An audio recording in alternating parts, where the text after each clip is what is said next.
Did you guys know that lifting weights is simply weighted stretching? Anyway, I'm over here doing a dynamic stretch as a part of my leg day warm-up, and I celebrate all the different stretches.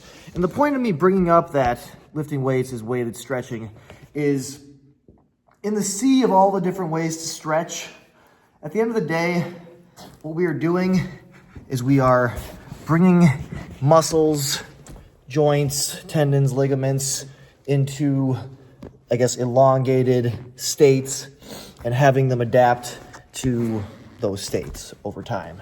And you can do that with adding load or just using your body weight. You can do it dynamically, as I am doing here, or you can do it statically, where you hold it, but I'm warming up and therefore I don't want to necessarily do it statically. It's not really like the end of the world to static stretch before a workout. It's not really going to make you more injurious per se, but it could decrease performance in that it's more of a means to sort of relax out as opposed to like get the muscles all springy and ready for action. Some more dynamic stretching here. But as you can see, this looks very different than what I was just doing, but they're both means of stretching. Like you're literally just, the muscles, tissues are being pulled apart, and by doing that and like letting it then relax afterward, you're bringing blood to the area. And blood is, of course, what delivers nutrients to various parts of your body. And nutrients help with performance and longevity and all that jazz. Now, why you want to dynamically stretch before a workout is because if you just go into the workout cold, you are then leaving your body open to injury, because cold is not a friend of movement. I don't know if you've ever noticed when you're really cold and shivery, you kind of close in, versus when you're warm and hot, you're kind of like, ooh, want to open up. Open being the key word here. Open versus closed. Loose versus tight. You want to be loose. Obviously, if you add load to a stretch, you can allow the stretch to be deeper. But if your body is cold and therefore likely tight, that tightness could be the thing that sort of sabotages you in the end. And maybe you won't get outright injured, but it's not going to feel the greatest to push through tightness before your body's ready for it. So the sequence of a workout typically goes, you dynamically stretch at the beginning, which is just basically more active stretches, like it's like this is technically a dynamic stretch. I'm stretching out my shoulder right now. And then you do weighted dynamic stretching for the workout itself, where you're really trying to apply that mechanical tension to the muscles through ideally a full range of motion, stretching it out, squeezing at the top. And then at the end, once your body is like super warm and you just beat it up for a little while, then those muscles that you beat up, you're going to hold the static stretches. So I just train my biceps and my forearms, we'll say, and I finish up with a 30-second plus hold in like the deepest portion of a stretch. And that's going to potentially help you mitigate some of the tightness and soreness that's going to come post-workout. But stretching is freaking awesome, and it's not even something that I would recommend just doing as a part of your warm-up and your cool-down. Like, you can do them. Yeah, the nice thing about stretching is it is something you can do very regularly. You don't have to just do it in context of the gym. I think it's good to make sure your body is loose and ready to go at basically every moment of the day, especially when you are planning to be more active. Because things can happen even when you're out, grocery shopping or walking your dog. People neglect that. Especially when the weather, if you're in a place where it gets cold for a certain portion of the year, you're really going to want to consider making sure you have ample blood flow and loose, stretchy muscles.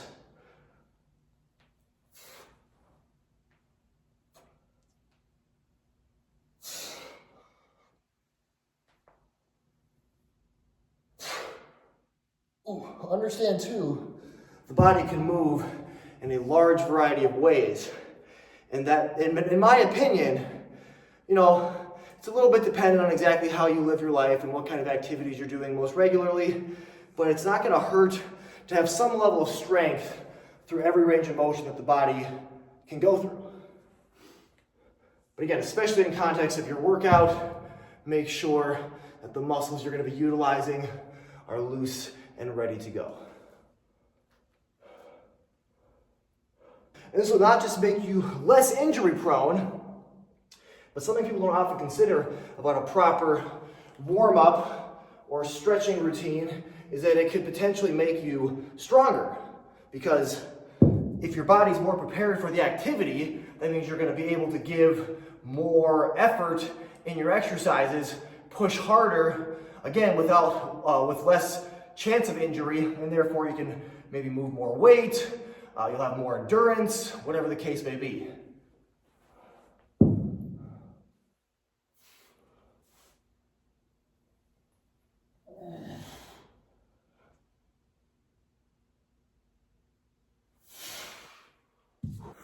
I think of all the types of stretching within the fitness space, the one that tends to get the most criticism as being the least valid is going to be static stretching, which again is the type of stretching where you're not moving, you're just holding. But the nice thing about this form of stretching is I feel like it's the most easy to do the most often. You know, both dynamic and static stretching can contribute to your flexibility and your mobility. But with the static stretching, first of all, great way to relax. So let's say it's the end of your day, you're chilling out watching some TV.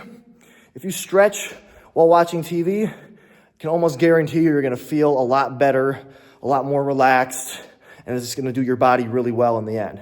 But when it comes down to it, for the sake of time, you could get away with just focusing on the dynamic stuff prior to your workout, as well as then the weighted dynamic stuff in your workout.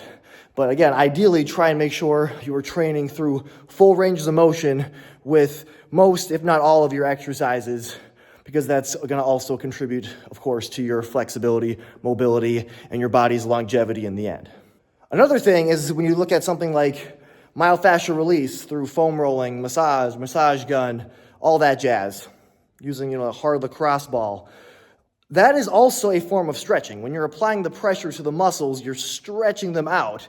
And that's actually one of my favorite, we'll say, companions to your more traditional stretches, because if you do that prior, you're going to potentially have even more range of motion to work through with less pain and just more overall ability. So you can really take the stretching thing pretty far, or you can kind of leave it in the dynamic zone. But in an ideal world, you'll at least do the dynamic stuff as your warm-up, dynamic weighted as the workout, of course, and then some static at the end. But if you feel as though you have time to add some more static stretching in, or even some more dynamic stretching in, at the beginning of your day when you wake up in the morning, just like loosey-goose it up a little bit, even if you're not heading right into a workout, that's going to serve you very well in the end as well. And then, in your evening, you're chilling out, add some static stretching, and perhaps accompany that with a little bit of foam rolling, myofascial release of whatever kind, massage gun, whatever, to accompany that static stretching. So ideally doing the massage work prior to the more traditional static stretch, because it can help your static stretches get deeper. Anyway, I can go on and on about how much I love this whole stretching thing, but just make sure you're stretching out that body as often as you can manage. Motion is medicine. Do not forget that. Keep that body loose and open. Health and happiness for all. Bye-bye.